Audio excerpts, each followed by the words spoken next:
नमस्कार श्रोते हो. दीपावलीच्या खूप खूप शुभेच्छा सादर करीत आहोत आकाशवाणी मुंबई प्रादेशिक वृत्त विभागाचा दिवाळी अंक दीपवाणी.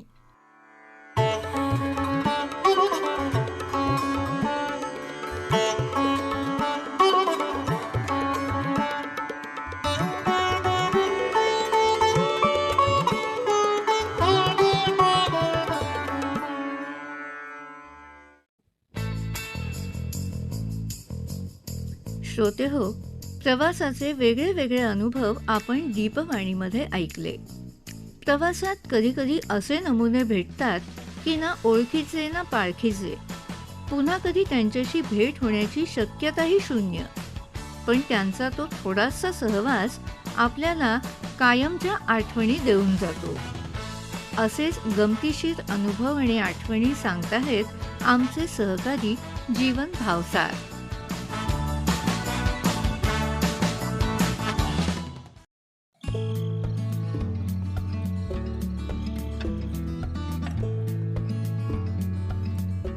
श्रोते हो, आतापर्यंत नोकरीसाठी किंवा फिरण्याची आवड म्हणून देशभरात चारही दिशेला फिरणं झालंय. त्यामुळे नेहमी मी अभिमानाने म्हणतो की या देशातली मोजकी काही राज्य असतील जिथं मी फिरलेलो नाही किंवा त्या राज्याच्या हद्दीतून प्रवास केलेला नाही. तर आता ऐकूयात या प्रवासात आलेले हे काही अनुभव. सर्वसाधारणपणे विमानतळावर नेहमीच्या सुरक्षेच्या सूचना किंवा विमानाचं चेक इन सुरू झालंय किंवा कुठल्या तरी विमानाचं सामान कोणत्या बेल्टवर येईल याची घोषणा होते. क्वचित कधीतरी प्रवासी उशिरा आले तर त्यांची घोषणाही होते. तर अशा प्रकारे स्वतःच्या नावाची घोषणा ऐकण्याचा गौरव माझ्या मित्राला एकदा नव्हे दोनदा मिळाला. तो एका मुलाखतीसाठी दिल्लीला गेला होता. मुलाखत झाली आणि पहिल्यांदाच दिल्लीला आला असल्यानं त्याने दिल्ली फिरायचं ठरवलं. दुपारी 2-3ला सगळं काम आटोपलं आणि रात्री 9चं विमान असल्यानं हातात वेळ आहे हे पाहून तो फिरायला निघाला. आधी लाल किल्ला, तिथून समोरचं जामा मस्जिद, मग चांदणी चौक आणि आसपासचा परिसर पाहिला. घड्याळावर लक्ष होतंच. 9चं विमान आहे आणि चांदणी चौक मेट्रो स्टेशन ते विमानतळाचं मेट्रो स्टेशन हा अर्धा तासाचा प्रवास असल्यानं 7:30ला निघून वेळेत पोहोचू अशा हिशोबानं तो 7:30ला चांदणी चौकच्या मेट्रो स्टेशनवर पोहोचला आणि तिथली गर्दी पाहून थबकला. टोकनची रांग थेट स्टेशनच्या बाहेरपर्यंत.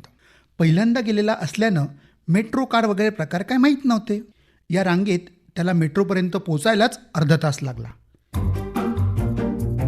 तिकडे विमानतळावर चेक इन सुरू झालं. हा हिरो कॉल सेंटरला फोन करून सांगतोय यायला उशीर होईल. त्यात प्रवासात रेंज वारंवार गायब होते. त्याने आपल्या भावालाही सांगितलं की तू पण फोन करून कळव की मी या रस्त्यात आहे, पोचतोय. एकदाचा तो विमानतळाजवळच्या मेट्रो स्टेशनला पोचला, पण तेव्हा तिथून वेगळी गाडी करून विमानतळावर जावं लागायचं. तेव्हा त्याने अक्षरशः तिथल्या गाडीवाल्याला मांगा दाम दिला. विमानतळावर पोचला आणि विमान कंपनीनंही त्याला विमानात घेतलं. या अनुभवातून एकदा गेल्या असल्यानं त्याने दुसऱ्यांदा असं काही होणार नाही याची खबरदारी घेतली. पण आता नवीन अनुभव त्याची वाट पाहत होता. एका ठिकाणाहून दुसऱ्या ठिकाणी जाणारं थेट विमान नसल्यानं त्याला त्याच दिल्ली विमानतळावर तासभर थांबावं लागणार होतं. या वेळेत तो विमानतळावर थांबला आणि दुसऱ्या विमानाला वेळ असल्यानं उतरला. तिथल्या जवळच्याच टर्मिनलवर बसून राहिला. मोबाईलवर काहीतरी बघत त्याने वेळ काढला. थोड्या वेळाने जायला निघाला तेव्हा त्याच्या लक्षात आलं की इथून तिथपर्यंत जाण्याचा प्रवास एकाच विमानतळावर असला तरी अंतर बरंच आहे. त्यात त्या विमान कंपनीने लवकर चेक इन सुरू केलेलं. झालं, आपला हिरो निघाला. तेवढ्यात त्याला फोन आला विमान कंपनीचा, कुठे आहात हे विचारायला. आणि मग सुरू झाली धावपळ. टर्मिनल जवळ येऊ लागलं तसं तसं त्याचा रक्तदाब वाढायला लागला, पायात गोळे येऊ लागले. यात भर घातली ती विमानतळावर होणाऱ्या त्याच्या नावाच्या घोषणेनं. याही वेळेस तो विमानात पोचला. अर्थातच विमानात शिरणारा तो शेवटचा प्रवासी होता. त्याला घेतलं आणि विमान उडालं.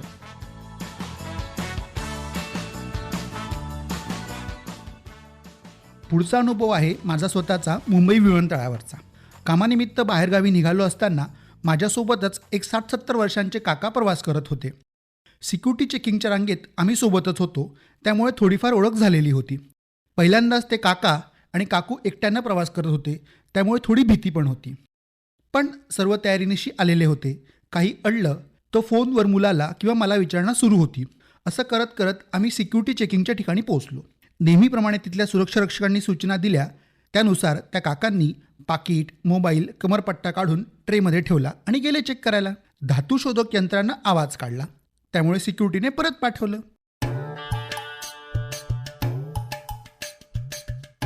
यांनी यांच्या खिशातल्या चाव्या, कॉईन काढले, ट्रेमध्ये ठेवले आणि पुन्हा सिक्युरिटीकडे गेले. पुन्हा यंत्रातून आवाज आणि पुन्हा माघारी. एव्हाना विमानाची वेळ होत आलेली होती आणि काकांचं टेन्शन वाढायला लागलं होतं. एक क्षण तर काकांना आपण सेवानिवृत्त मध्यमवर्गीय गृहस्थ नसून गुन्हेगार, तस्कर वगैरे आहोत की काय असं वाटून गेलं असावं. सिक्युरिटी गेटमधून पुन्हा माघारी आल्यावर पाहिलं तर काकांनी पॅन्टच्या चोर कप्प्यात चाव्या, नाणी असं काही बाई ठेवलेलं होतं. ते काढलं. यावेळी अंगावर कपड्यांच्या शिवाय काहीच राहणार नाही याची खबरदारी घेतली तेव्हा कुठे काकांची सिक्युरिटीच्या चेकिंगमधून सुटका झाली. त्यांच्यासोबत आलेल्या काकूंना चालण्याचा त्रास होता, त्यामुळे काकांसाठी त्यांना थांबवून उपयोग नव्हता. काकूंना विमानाचा टर्मिनल क्रमांक सांगून पुढे जायला सांगितलं आणि मी काकांची वाट पाहत थांबलो. इकडे 2-3 वेळा आत बाहेर केल्यानं काकांचं सामान वेगवेगळ्या ट्रेमध्ये होतं. ते सगळं एकत्र करून पुन्हा जागच्या जागी ठेवायला काही वेळ नव्हता. अखेर ते सगळं मिळेल तसं एका पिशवीत कोंबलं आणि टर्मिनलकडे आम्ही निघालो.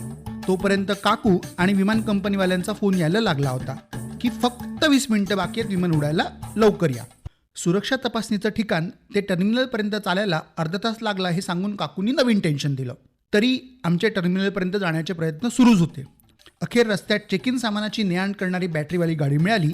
त्यात आम्ही बसलो आणि 5 मिनिटात पोहोचलो विमानापर्यंत.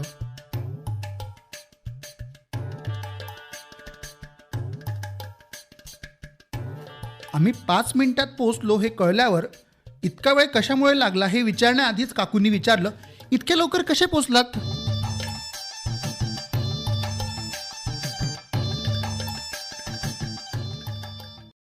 आतापर्यंत लोकांनी बाईकवर, चारचाकीने भारत भ्रमण, जगभ्रमण केल्याचे किस्से तुम्ही अनेक वेळा ऐकले असतील. पण एका स्कूटरनं प्रवास केल्याचं तुम्ही कधी ऐकलंय? मग आता ऐका. नोकरीच्या निमित्तानं मी काही वर्ष सिक्कीमला होतो. तिथे मला स्कूटरची गरज भासली, त्यामुळे मी माझी मुंबईतली स्कूटर तिकडे घेऊन जाण्याचा निर्णय घेतला. स्कूटर तिकडे न्यायची म्हणजे रेल्वेने पार्सल करायचं असं मी ठरवलं. आता मुंबईहून सिक्कीमकडे जाणारी जी गाडी होती ती सुटणार होती LTTहून, त्यामुळे मी माझी स्कूटर घेऊन LTTला गेलो.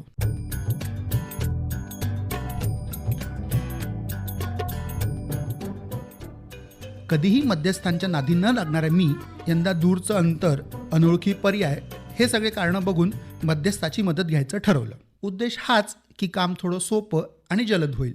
सगळी प्रक्रिया पार पाडून जेमतेम वर्षभरापूर्वी घेतलेली स्कूटर मी त्या मध्यस्थाच्या हवाली केली. गाडी नंबर, त्याचा फोन नंबर, पावती सगळं काही घेतलं. नेमकी ती गाडी कधी पोचेल याचा अंदाज त्याच्याकडून घेतला. सिक्कीमहून जवळ असलेल्या न्यू जलपाईगुडी स्थानकापर्यंत ती स्कूटर येणार होती. ठरलेल्या दिवशी तिथे पोचलो. ठरलेली गाडी तिच्या नेहमीच्या वेळापत्रकाप्रमाणे मध्यरात्री येऊन गेली, पण त्यातून माझी स्कूटर काय उतरली नाही. सगळीकडे शोधाशोध केल्यावर कळलं की माझी स्कूटर गेली गुवाहाटीला, कारण ते त्या गाडीचं शेवटचं स्टेशन होतं. न्यू जलपाईगुडीला तिला कोणी उतरूनच घेतलं नाही किंवा उतरवायला सांगितलं नाही, म्हणून स्कूटर गेली होती गुवाहाटीला. मग स्टेशनवर सगळ्यांना सांगून आलो की ती गाडी परतीच्या प्रवासात न्यू जलपाईगुडीला येईल, तेव्हा स्कूटर उतरवून घ्या.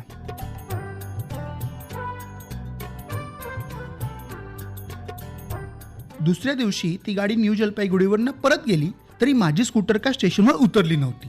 पुन्हा चौकशी केल्यावर पुन्हा तेच उत्तर. यावेळी ती स्कूटर मुंबईला परत गेली होती.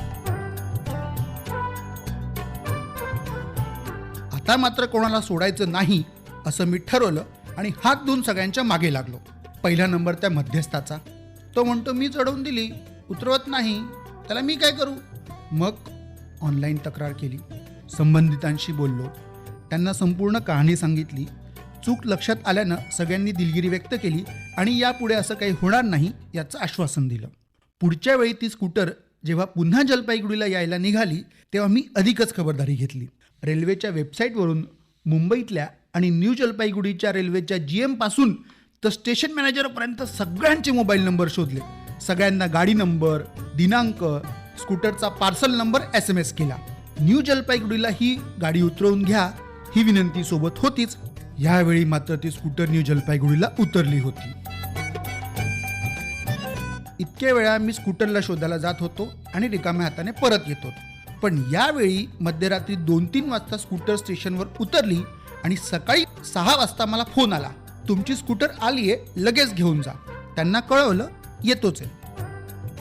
स्टेशनवर गेल्यावर मला जो तो विचारत होता, अच्छा, या स्कूटरचे मालक तुम्हीच का?